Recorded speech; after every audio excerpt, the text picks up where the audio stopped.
At first, it was really difficult for me. Kay ang ako training modern standard. And now Latin, pero kaya raman di ay. And happy ko because they appreciated my performance. Kung naka-observe mo, na ako'y diferensya sa ako fit. But this not a hindrance to become a very good dancer. And gusto ko ma-level up pareho ni Mat Lisio.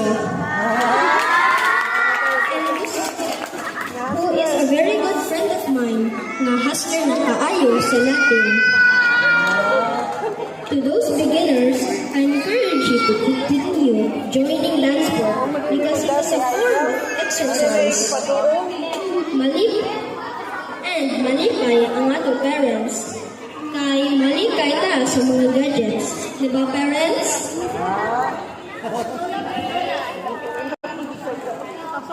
On the other hand,